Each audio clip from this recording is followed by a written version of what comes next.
গৌরের সাথে শোনেন, মনোযোগ দিয়ে শোনেন, 3টা হাদিয়া দিয়েছেন। এক, আল্লাহ পাক আমাদের নবীকে দিয়েছেন 50 ওয়াক্ত নামাজ। কত ওয়াক্ত?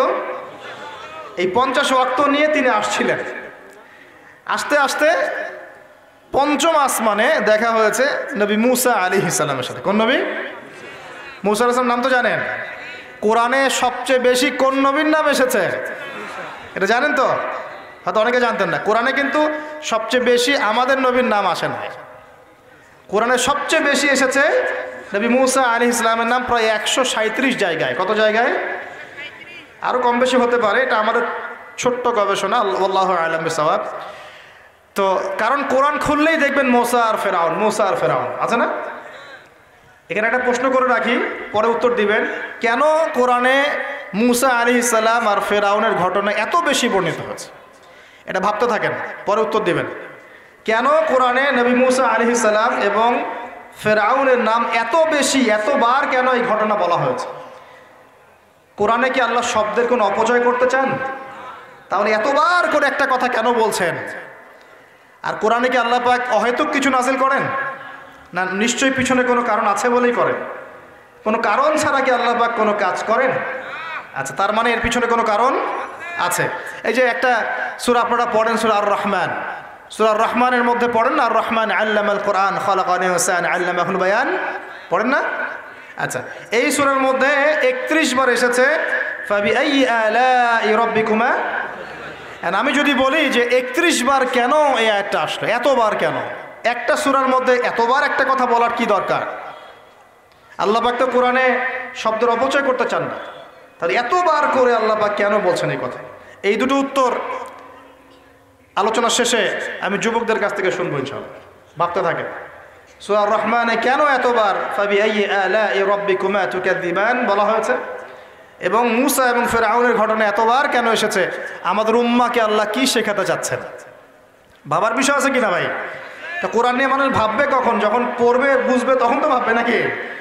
একটা বিষয় যখন পড়ে, বোঝে, গবেষণা করে, তখন না মাথায় এগুলো খেলে। আর কোরআন তো সেই খুলেছিলাম বাবা মারা যাওয়ার সময়, বাবার মৃত্যুবার্ষিকীতে, বাবার 40 দিনের দিন। হ্যাঁ, ওই যে কবে আমার ছেলে অসুস্থ হয়েছিল ওই দিন কোরআন খুলে ঝাড়ফুঁক করেছি। এগুলোই তো কোরআনের সাথে আমাদের সম্পর্ক। একটু চেক করে দেখেন, লাস্ট কত মিনিট আগে আপনি হোয়াটসঅ্যাপ চেক করেছেন, দেখবেন আধা ঘন্টা আগে। লাস্ট কত ঘন্টা আগে আপনি ইউটিউব চেক করেছেন, দেখবেন 1 ঘন্টা আগে চেক করেছেন। লাস্ট কত ঘন্টা আগে আপনি ফেসবুক স্ক্রল করেছেন, দেখবেন 10 মিনিট আগে, 15 মিনিট আগে, 20 মিনিট আগে। এমন আমলনামা স্ক্রল করে দেখেন লাস্ট কবে কোরআন খুলেছিলেন। বুঝতে পারেননি কথা? কবে শেষ কোরআন খুলে দেখেছেন? কে কবে শেষ কোরআন খুলে দেখেছেন? কোরআনের সাথে যদি এমন সম্পর্ক হয়, হে মুসলিম জাতি, আমাদের আল্লাহর গজব থেকে বাঁচার কোনো সম্ভাবনা নেই। আল্লাহ পাক আমাদেরকে কোরআনের সাথে সম্পর্ক করার তৌফিক দান করুন।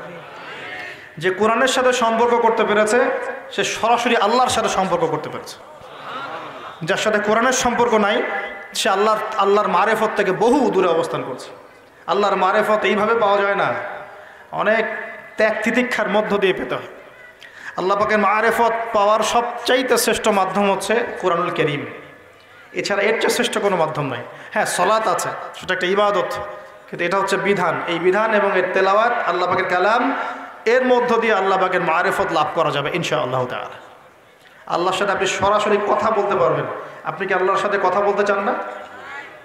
আল্লাহ পাক কি বলছেন, কেন বলছেন, আপনার সাথে আপনার প্রতি আল্লাহ পাক কি নসিহত করছেন, আপনি কি জানতে চান না, শুনতে চান না? মুসা আলাইহিস সালাম পঞ্চম আসমানে আমাদের নবীকে বলছেন 50 ওয়াক্ত নামাজ আপনার উম্মত পড়তে পারবে না, আপনি কমিয়ে নিয়ে আসেন। আমার উম্মতকে 2 ওয়াক্ত নামাজ দেয়া হয়েছিল, পড়তে পারে নাই। তার উম্মতের নাম কি? মুসা আলাইহিস সালামের উম্মতের নাম কি বলেন? বনু ইসরাইল। কিন্তু বনু ইসরাইল তারও আগ থেকেই ছিল। বনু ইসরাইল বলা হয় ইয়াকুব আলাইহিস সালামের বংশধরদেরকে। মুসা আলাইহিস সালামের কওম দাবি করে, এখন যারা ইহুদি তারা দাবি করে যে আমরা মুসা আলাইহিস সালামের কওম। কিন্তু সত্য কথা হচ্ছে যে যারা এই দাবিটা করে এরা সত্যিকারের বনু ইসরাইল নয়। এরা হচ্ছে ইউরোপিয়ান জিউস, ইউরোপ থেকে এসেছে এরা ইউরোপিয়ান জিউস। এরা সত্যিকারের বনু ইসরাইল নয়, এটা মাথায় রাখবে। আচ্ছা, আর যারা বলে আমরা নাসারা বা খ্রিস্টান, এরাও সত্যিকারের খ্রিস্টান নয়। সত্যিকারের খ্রিস্টানরা কখনো 3 খোদায় বিশ্বাস করতো না। তারা বিশ্বাস করতো আল্লাহ ছাড়া কোনো ইলাহ নাই এবং আল্লাহ পাকের কোনো সন্তান নেই, তারা বিশ্বাস করত। তারা বিশ্বাস করতো ঈসা আলাইহিস সালাম আল্লাহর সন্তান নয়। সত্যিকারের খ্রিস্টান ছিল বাদশা নাজাশী। কি নাম? নাম শোনেন নাই মনে হয়? বাদশা নাজাশী ছিল নবী সাল্লাল্লাহু আলাইহি ওয়াসাল্লামের সময় এমন একজন খ্রিস্টান শাসক যার রাজ্যে কেউ জুলুমের শিকার হতো না।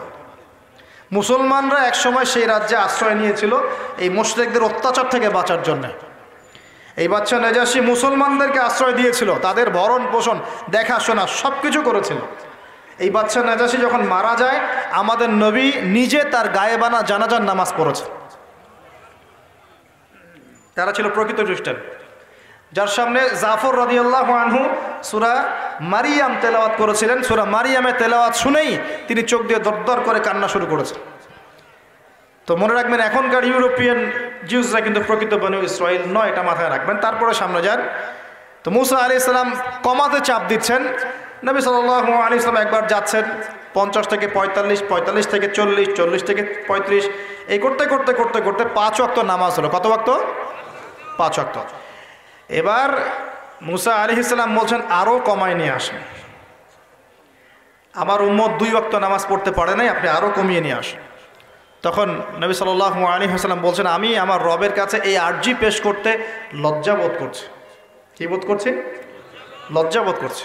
তারপর আল্লাহ রাব্বুল আলামিন বললেন যে তোমার উম্মতের উপর আমি 5 ওয়াক্ত নামাজই ফরজ করলাম, এই হাদিয়া দিলাম, কিন্তু তারা যদি 5 ওয়াক্ত নামাজ পড়ে 50 ওয়াক্তের নেকি দেওয়া হবে ইনশাআল্লাহ।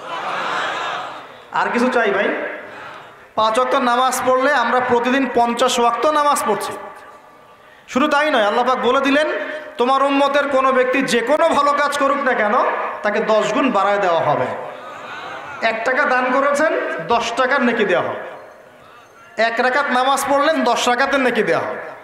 একটা সেজদা করলেন 10টা সেজদার নেকি পাওয়া যাবে। একবার সুবহানাল্লাহ বললেন 10 বার সুবহানাল্লাহ বলার নেকি পাওয়া যাবে। একবার সূরা ফাতিহা বললেন 10 বার পড়ার নেকি পাওয়া যাবে। এতিমের মাথায় একবার হাত বুলিয়েছেন 10টা এতিমের মাথায় হাত বোলানোর নেকি হবে। একটা বিয়ে করলে তাহলে 10টা বিয়ের নেকি হবে নাকি ভাই? হ্যাঁ, আচ্ছা, হ্যাঁ হ্যাঁ, স্ত্রীর মুখে যদি খাবার তুলে দেন, স্ত্রীর মুখে যদি খাবার তুলে দেন, এই খাবার তুলে দেওয়ার বিনিময়েও আল্লাহ পাক নেকি দিবেন ইনশাআল্লাহ। এমনকি স্ত্রীর দিকে যে নেক নজর বলি না, স্ত্রীর দিকে যে তাকাচ্ছেন, এই তাকানোর বিনিময়ে আপনার নেকি হবে ইনশাআল্লাহ। দেখেন শয়তান কত স্মার্ট, যেদিকে তাকালে আমাদের নেকি হয় ওই দিকে দেখতে এখন ভাল লাগে না, যেদিকে তাকালে গোনা ওই দিকে দেখতে ভাল লাগে, তাই না?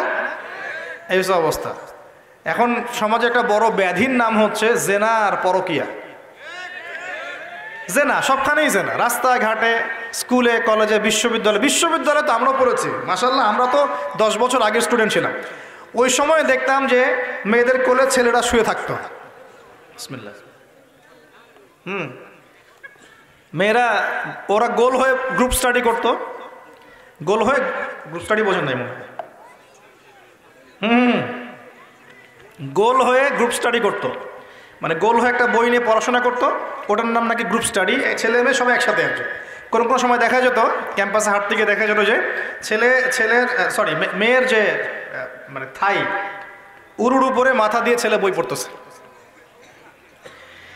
জেনা নয় কি এগুলা? নাকি ভালো কাজ? এখন তো এর চেয়েতেও ভালো মারাত্মক কিছু হয়, তাই না ভাই? এখন তো এই যুগ পার হয়ে গেছে। আগে চিঠি দেওয়ার যুগ ছিল, এখন চিঠি দেওয়ার যুগ টুক নেই, এখন একদম সরাসরি সব কিছু, তাই না? একটা পাপের কারণে আল্লাহ পাকের মহামারী নেমে আসে, আল্লাহ পাকের পক্ষ থেকে মহামারী নেমে আসে। সেই পাপটার নাম হলো ফাহেশাত, অশ্লীলতা, নোংরামি, জেনা, ব্যভিচার, পরকীয়া। যে নোংরামি না এগুলো, এই পাপগুলোর কারণে আল্লাহর পক্ষ থেকে এমন এমন রোগ ব্যাধির জন্ম হয় যে রোগগুলো আগে বিশ্বের মধ্যে ছিল না। এই কথাটা হাদিসের মধ্যে আছে। এই অবৈধ জেনা এবং ব্যভিচার, পরকীয়া এইসব সম্পর্কের কারণে আল্লাহর পক্ষ থেকে এমন কিছু আযাব আসে, এমন কিছু রোগ আসে, ব্যাধি আসে, মুসিবত আসে যা এই দুনিয়াতে আগে কখনো ছিল না। আপনারা কি এইডসের নাম আজকে থেকে 50-100 বছর আগে শুনেছিলেন কখনো? কেউ শুনেছিল? এখন আশঙ্কাজনক হারে এগুলো বাড়ছে কি না? কোনো চিকিৎসা আছে এগুলোর? তাহলে মনে করছেন এগুলো কি আল্লাহর পক্ষ থেকে আযাব না? আল্লাহর আযাব না এগুলা? আমরা এখন এমন একটা জায়গায় চলে আসছি, আসলে কি বলবো, এখনকার নিউজগুলো এমন যে কোনো জায়গায় কোনো ক্ষেত্রে দেখা যায় যে বৈধ সম্পর্ক যেগুলো আছে না, বৈধ সম্পর্ক মাহরাম, এই মাহরামদের মধ্যেও অবৈধ যৌন সম্পর্ক চলতেছে না। এগুলো পেপার পত্রিকা আসে, এগুলো দেখা যায়, অনলাইনে ঢুকলে দেখা যায়। আল্লাহ পাক আমাদের সবাইকে চরিত্র পবিত্র রাখার তৌফিক দান করুন। ভাই, চরিত্র পবিত্র রাখার জন্যে একটা আমি পরামর্শ দিই, নিজেকে ভালো কাজে ব্যস্ত রাখেন। নিজেকে ভালো কাজে ব্যস্ত রাখেন, সেটা সামাজিক কাজও হতে পারে। সমাজ কল্যাণমূলক কাজ করেন না, জনসেবা করেন, মানুষের সেবা করেন, মানুষের কাছে থাকেন, সোশ্যাল ওয়ার্ক করেন। এই যে অ্যাসোসিয়েশন আছে না কিছু সামাজিক, নন পলিটিক্যাল, নন প্রফিটেবল কিছু ফাউন্ডেশন থাকে না, মানুষের কল্যাণে কাজ করেন। ইফতারের প্রজেক্ট করেন সামনে, ঠিক আছে? তারপরে শীতবস্ত্র হয়, তারপরে যে ত্রাণ রিলিফ, মানে মানুষের কল্যাণ, বৃক্ষরোপণের কাজ, তারপরে আপনার এই যে রক্তদান কর্মসূচি, এই টাইপের যে ভালো ভালো কাজ, সমাজ কল্যাণমূলক কাজ, এই সমাজ কল্যাণমূলক কাজগুলো করলেও মনটা বড় হবে ইনশাআল্লাহ।